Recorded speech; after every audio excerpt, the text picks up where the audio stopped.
कांग्रेस भूमिका आभिमुख्य कौन रहिबो ये गोटे बड़ प्रश्न ये सृष्टि कर आधार रे आमे जो द्वितीय प्रसंगटी रखु विभाजित हेबो कि कांग्रेस वोट विधानसभा रे कांग्रेस 14 जन विधायक अच्छा सीपीएम रो जड़े विधायक अच्छा राज्यसभा चतुर्थ आसन पर कौन राजनैतिक दल पाखे माने आवश्यक संख्या ना से संपर्क में चर्चा करथिले आलोचना करथिले एभली स्थिति रे मोहम्मद मोकिम चतुर्थ आसन प्रार्थी होई पारंती कि बोली मध्य कल्पना जल्पना प्रकाश पाउछि। किछि दिन तले मोकिम कांग्रेस रु विदा होइछंती। मोकिम को झियो सोफिया फिरदोस एबे कटक बारबाटी आसन विधायिका अछंती। यदि मोकिम राज्यसभा चतुर्थ आसन प्रार्थी हुवंती तेबे कांग्रेस वोट विभाजित हेबार संभावना रही। सेपटे माने अन्य जो प्रसंग अन्य कथा गुड़िक दिलीप राय ना को नहीं चर्चा होची एपटे निरंजन पट्टनायक ना को नहीं चर्चा होची। प्रारंभिक चर्चा यदि आहुरी नुआ तथ्य आहुरी नुआ आलोचना मध्य सामना को आसी पारे किंतु ये जो कांग्रेस वोट टी केउ आड़ को जीव किभली भाबरे जो प्रश्नटी आसुची विभाजित हेबो ना नहीं से संपर्क रे सूचना को निश्चय अपेक्षा करा जायछि। से मोर कहीं सन्देह गोटे जोड़े उपर अच्छी आलोचना ओपर लेवल रे करिवे नवीन बाबू से एकाठी करिवे ताले भल हम से कहूँ ओपर लेवल जब डिसाइड करेंगे से दी जन भी आसवे ना सन्देह अच्छी आसवे कहीं ना मुकिमटा से डेंजरियस लोक नुह विश्वासघातक लोक नुह अभिमान तली पड़ी यही भाई माने निरंजन पट्टनायक भक्त दास शिकाजन एम बसिक आलोचना करेंगे समाधान हो कि असुविधा हेनी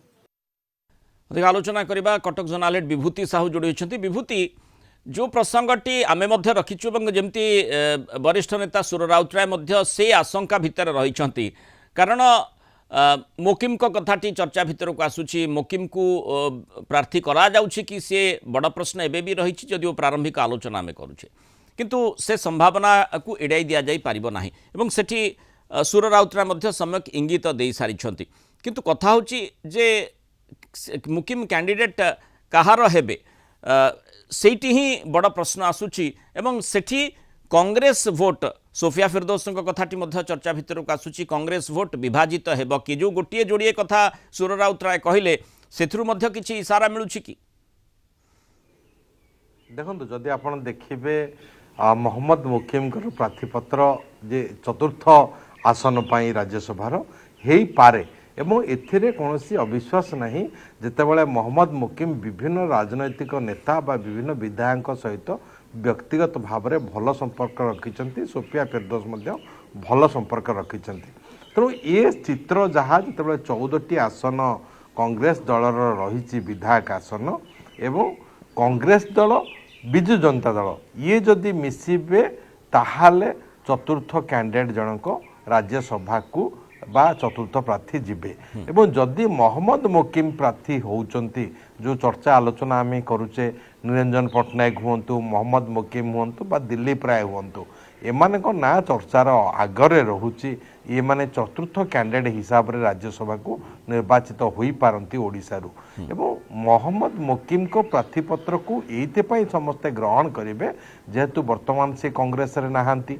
जदि से प्रार्थी होउचंती हुए तो बिजु जनता दल निष्पत्ति नहीं पारे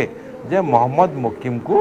वोट देवा पाई माने चतुर्थ सीट पाई विवेकानुमोदित वोट टी गुरुत्वपूर्ण गुरुत्व बहन करिवो आ सेठी कांग्रेस वोट जो प्रसंगटी हम रखिचे विभाजन मध्य होई पारे निश्चित रूपे कहीं आपन देखंतु कांग्रेस वोट किछि तो निश्चित नेबे मोहम्मद मुकिम जेहेतु सोफिया विधानसभा रे अछंती बा सोफिया तांकर झियो सोफिया भोट समेत किछि भोट मोहम्मद मुकिम हाथेबारे सक्षम हेबे एवं अन्य पटरे जदि एठी विवेकानुमोदित भोट चतुर्थ आसन पई होउची बा कांग्रेस रो किछि कैंडिडेट अन्य नेता को प्रार्थी भाव में बाछंती बा प्रथम चॉइस हिसाब रे अन्य नेता को भोट दियंती ताहले ये निश्चित विभाजन आड़ को जीव कांग्रेस रो जो 14 आसन से विभाजन हेबो एवं आपण देखंतु चर्चा भितर कोना जाई पारे जो भली भाव रे मुकिम तांकर प्रयास आरंभ करुथिले गोटे नुआ दल गढ़िबा लागि सेही दृष्टिकोण राजनैतिक गोटी चालना एभली भाव में करा जिवो जे आ से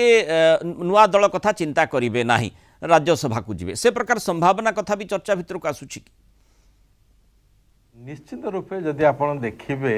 ଗୋଟେ ନୂଆ ଦଳ ଯେତେବେଳେ ଜଣେ ଗଠନ କରିବାକୁ ଯାଉଛନ୍ତି ଅନ୍ୟ ଦଳର ଅସନ୍ତୁଷ୍ଟ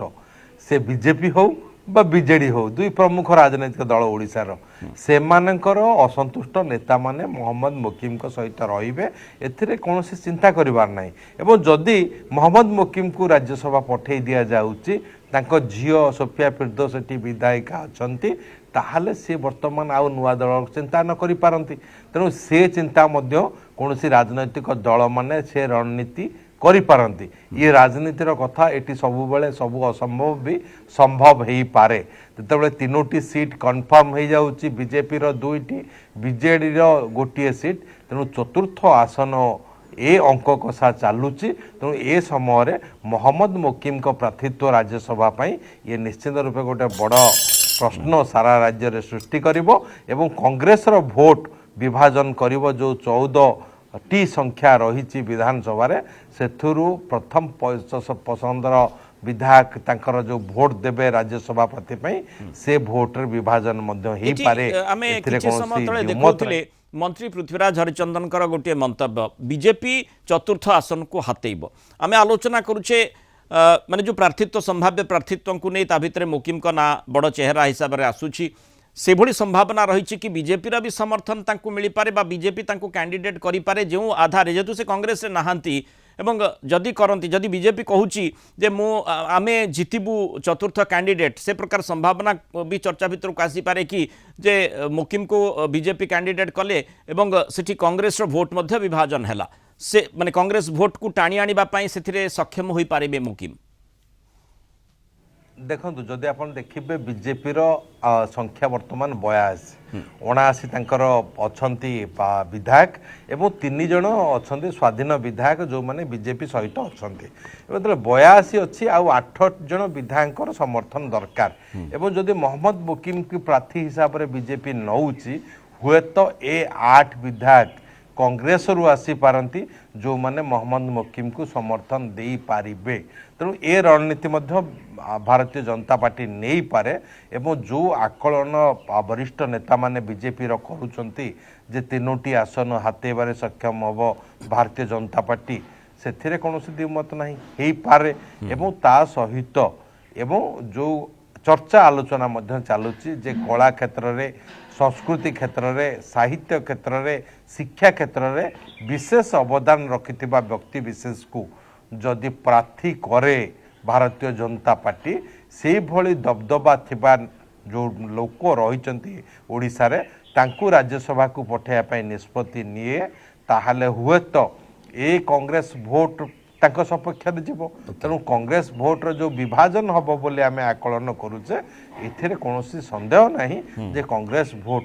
जहाँ भी हम चतुर्थ आसन रे जे भी प्रार्थी हम से बीजेपी क्या प्रार्थी भाव में बाछु मोहम्मद मोकिम प्रार्थी हुंतु एथिरे कांग्रेस भोट विभाजन हम एथिरे कौनसी संदेह नहीं। बहुत बहुत धन्यवाद विभूति विस्तृत आलोचना एवं सूचना आम सहित रही।